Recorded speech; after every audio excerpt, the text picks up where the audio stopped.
Is Apple floundering? I haven't seen them look this discombobulated since before Steve Jobs returned to Apple.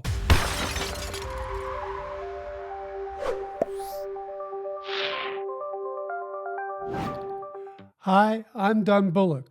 Welcome to the Tech iHound, where I sniff out news from Apple and related technologies. As we approach WWDC25, new information continues to leak out of Apple.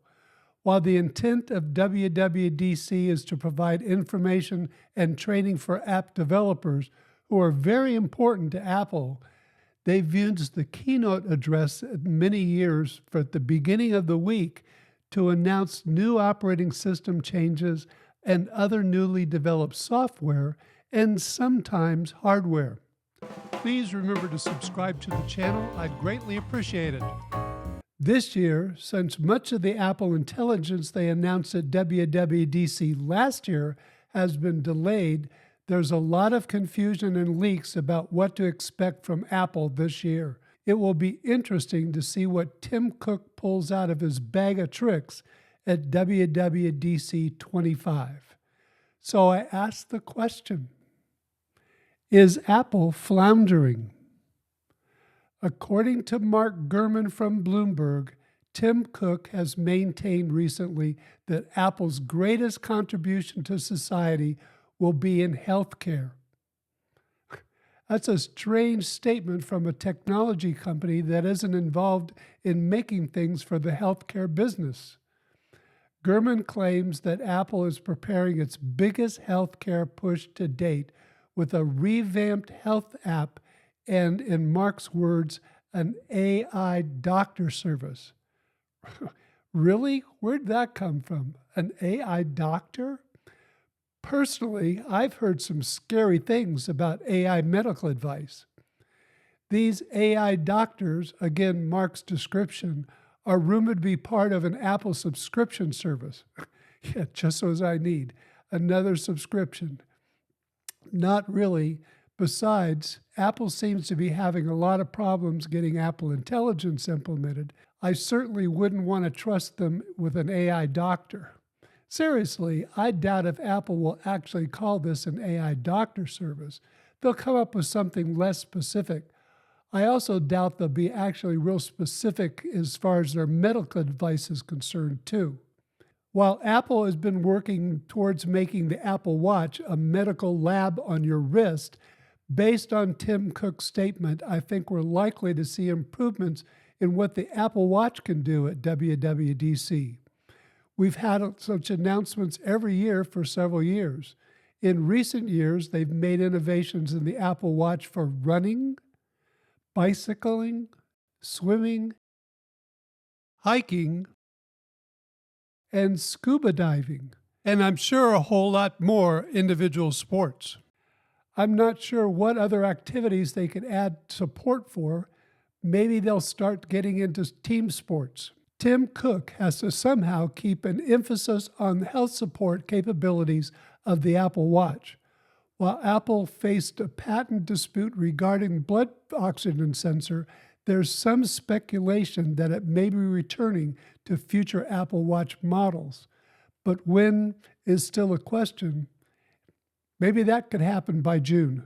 Non-invasive glucose monitoring, something that Apple's been working on for many years, still seems to be years away if it ever happens.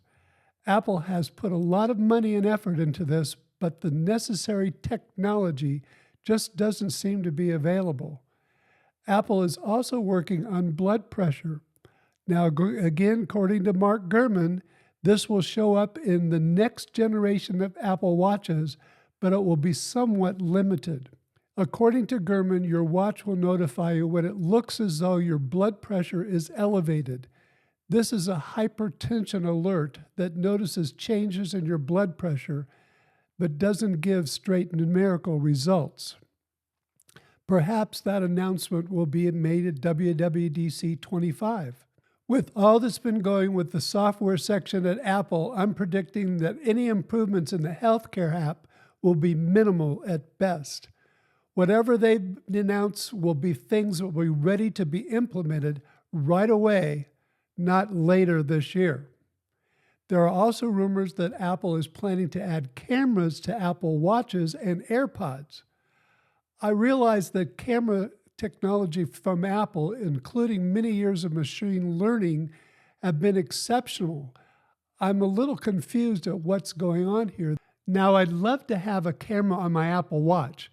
It would finally fulfill that boyhood dream of a Dick Tracy watch from comic books of my youth. FaceTime on my watch through a wide-angle lens? That would be great. Unfortunately, that doesn't seem to be what Apple has in mind. According to reports I've read and heard, the Apple Watch cameras would be used for AI object recognition. I don't even use that on my phone. Why would I want to use it on my watch? According to some reports, the AirPod cameras will actually be infrared sensors that will provide information about the surroundings of the user. What that information will be used for, I'm not sure. Since I'm not one who wears AirPods outside my house, such a feature isn't going to be very helpful for me.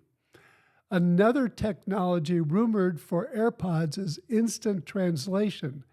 If two people are speaking different languages and wearing AirPods, they'll be able to get a fairly instant translation through their AirPods.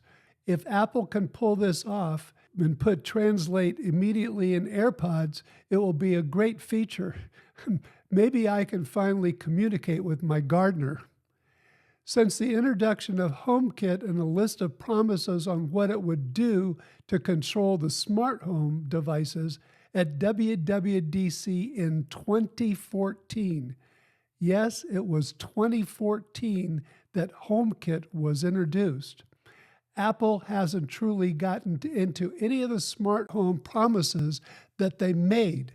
Then at WWDC 2022, Apple announced they were going to be contributing to the independent collaboration with other tech companies to create a way for different brands of technologies in the smart home market to communicate with each other.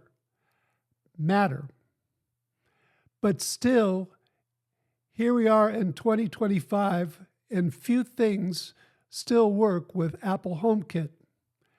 Now we're hearing rumors that Apple is finally poised to get more involved in smart home devices. What a concept. Since their record in this area has been so dismal, almost anything will be an improvement.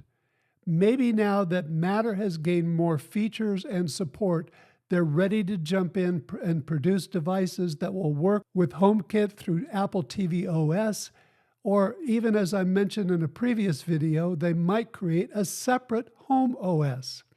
Some claim that Apple has been working on cameras, including perhaps a video doorbell that will work with HomeKit. Personally, I'd love for that to happen because very few doorbells will do that now. Leaks that Apple has a tablet to hang on the wall that will control the smart home devices through HomeKit is in the works, as well as a new HomePod with a screen. We've seen leaks on these for quite a while. I'm hoping the devices with a screen will replace my Amazon Echoes. I'm sick of all those Amazon advertisements I see on my Echo. According to some, however, Apple HomeKit devices may not make it for WWDC25 because of the difficulties Apple has had creating an updated series run by Apple Intelligence. Perhaps even though Apple is having all this trouble with Siri and Apple Intelligence, that they'll still mention these devices. In regards to Apple Intelligence and the new Siri, there have been some reports about what's been happening inside Apple. Some of these reports reveal something I've suspected for several years. Reportedly, there are at least 2 separate teams within Apple that are currently working with AI and 2 different people that they report to. Either there's some sort of turf war going on within Apple, or at least high-level disagreement as to what they should be doing. There's also a growing amount of evidence that Apple hadn't actually created some of the AI features they advertised for the iPhone 16. In fact, according to an article in The Information, the Siri team had never seen some of the examples that were presented at WWDC last year and were included in the Apple Intelligence television ads that all of us have seen. They were surprised as we were to see them. Personally, I think there's more than 2 different AI groups within Apple, because the camera photos group was utilizing AI for years before the current AI craze. Of course, until this year, it was always referred to as machine learning, never AI. In fact, I think they're the most advanced AI group within Apple.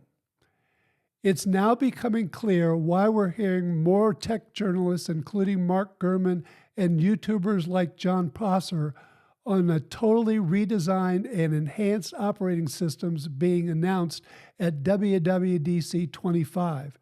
These two have been doubling down on their news about these changes. The new look and feel of the operating system may be the only features that Apple has ready by June.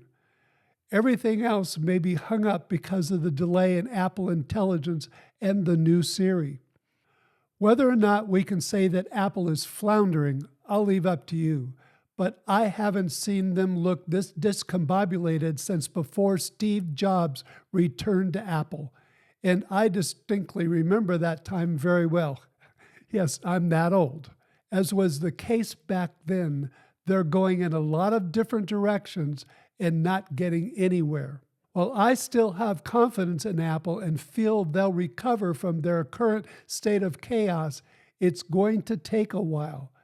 Fortunately, they have the cash reserves to tide them over. And we also know, due to Jason Snell's great reporting over in 6 Colors, that Apple's revenue in their last quarter was a record $124.3 billion. These are the graphs that Jason produces every quarter. You might want to check them out each quarter. So in spite of what's happening to Apple internally, they're still making money. What would you like to see Apple announce at WWDC25? Tell me in the comments below. Over here are a couple of links to videos I think you might like. If I hear any new good news prior to WWDC, I'll let you know. Just remember, this year, Apple is trying to catch up to much of what they announced last year. Thank you all very much for watching.